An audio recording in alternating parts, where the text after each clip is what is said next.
Good morning second year. बेटा आज आप लोग का पोइट्री का नेक्स्ट चैप्टर जो है वो हम आपको पढ़ाएंगे। आप लोगों ने अगर ध्यान दिया होगा तो आपका fourth lesson a country churchyard जो है वो आपके कोर्स से डिडक्ट कर दिया गया है, तो इसलिए अब हम नेक्स्ट पोएम यानी कि लेसन 5 एलिमेंट पे आ गए हैं। ध्यान दीजिएगा, एलिमेंट जो है वो पीबी शैली द्वारा लिखी गई एक पोइट्री आपकी है। पीबी शैली यानी कि पर्सी बेसी शैली द्वारा लिखी गई एक पोइट्री है। पीबी शैली काफ़ी मशहूर कवि हैं। पहले आप थोड़ा सा अपने इस पोएट के बारे में जान लीजिए। शैली का जन्म 1792 में ब्रिटेन में हुआ। ये एक रोमांटिक कवि माने जाते थे, लेकिन विद्रोह की भावना से प्रेरित थे। साथ ही ये गीतकार भी थे और इनके पास एक बेहतरीन इमेजिनेशन यानी कि फैंटेसी करने की अद्भुत शक्ति इनके पास थी।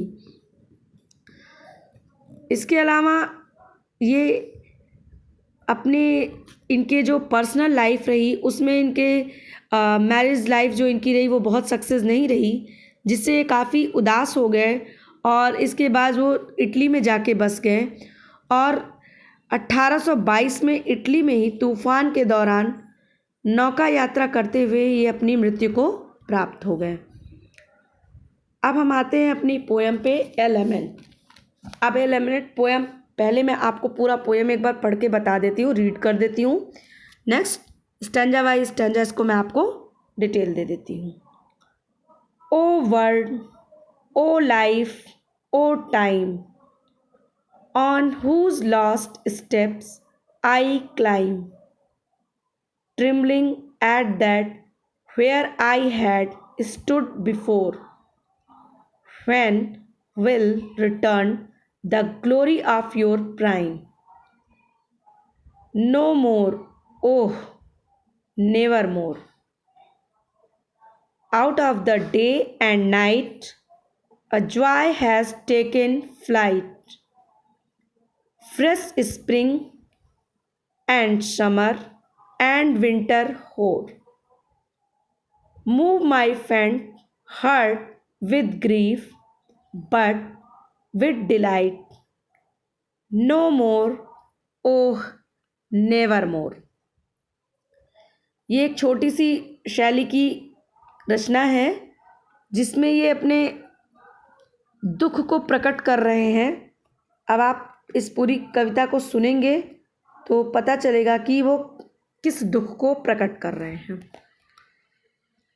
आपका first stanza, O world, O life, O time, on whose last steps I climb, trembling at there that where I had stood before, when will return the glory of your prime, no more, oh never more. कवि यहाँ पर ये सोचता है कि उसके जीवन का, उसकी लाइफ का जो अंतिम समय है वो बिल्कुल निकट आ चुका है, तो वह ज़्यादा ही उदासी से घिर गया है। वो अपने जीवन की तुलना एक सीढ़ी से कर रहा है और ये कल्पना के दौरान ये कह रहा है कि अब मैं सीढ़ी पे यानी कि जीवन की उस सीढ़ी के मैं एक बिल्कुल लास्ट स्टेप पे, एकदम अंतिम जगह पे मैं खड़ा हूँ। कवि अपने समय को याद करता है और अनुभव करता है कि उसे जो समय दिया गया था वो समय अब पूरा हो गया है। वह संसार में दृढ़तापूर्वक खड़ा रहता है। अब उसका पैर जो है वो एक वृद्ध मनुष्य के समान कांप रहा है। कवि अत्यधिक निराश हो चुका है और पश्चाताप कर रहा है कि जीवन के आनंद की जो ताजगी थी, जो उसका अनुभव था, जो उसने अपने पास्ट में किया हुआ है, यानी कि जो कुछ भी उसने अपना अनुभव, आनंद जो उसने बिताया हुआ है, अब वो उसके पास लौट कर नहीं आएगा। वो जो टाइम उसने अभी तक स्पेंड किया है वो टाइम अब उसके पास लौट के नहीं आने वाला है, क्योंकि वो अपनी लाइफ के लास्ट स्टेप पे खड़ा है। Out of the day and night, a joy has taken flight.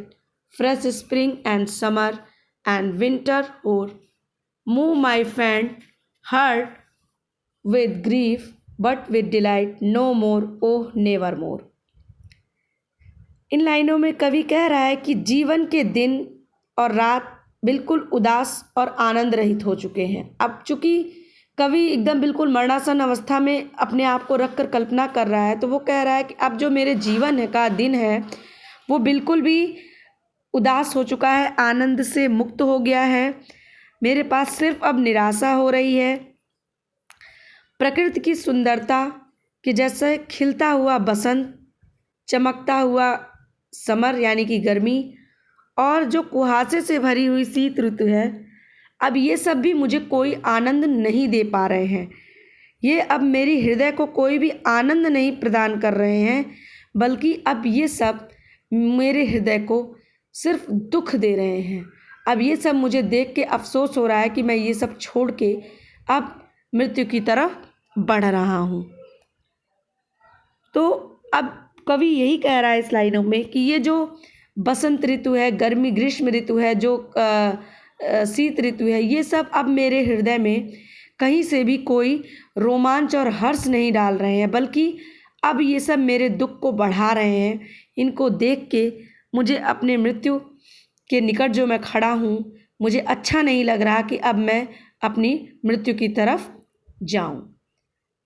तो बच्चों, ये आपकी पूरी पोइट्री है जो कि शैली के द्वारा लिखी गई है। चूँकि पोइट्री इसलिए भी इम्पॉर्टेंट है क्योंकि शैली का अपने आप में आपके पोइट्री के वर्ड में एक महत्वपूर्ण योगदान रहा है। साथ ही साथ अगर आप लोगों ने ध्यान दिया होगा तो आप लोगों को फिगर्स ऑफ स्पीच जो बताया गया था बेटा, आप ध्यान देंगे तो इसमें ओ वर्ड आपको सीधे सीधे बिना कुछ कहे सिर्फ एक्सप्रेशन से पता चल रहा होगा कि जो इसमें सिंबल लगे हैं इनकी लाइनों में कौन कौन से आपके फिगर्स ऑफ स्पीच यूज किए गए हैं। तो ध्यान दीजिएगा, पोएम भी आपकी अच्छी है और चूँकि एक अच्छे पोएट के द्वारा लिखी गई है तो इसकी इम्पोर्टेंस भी बहुत ज़्यादा है। तो ये रही आपकी पूरी पोएम। नेक्स्ट आपको आपके लास्ट पोएम और इस पोएम के सेंट्रल आइडिया के साथ हम मिलते हैं।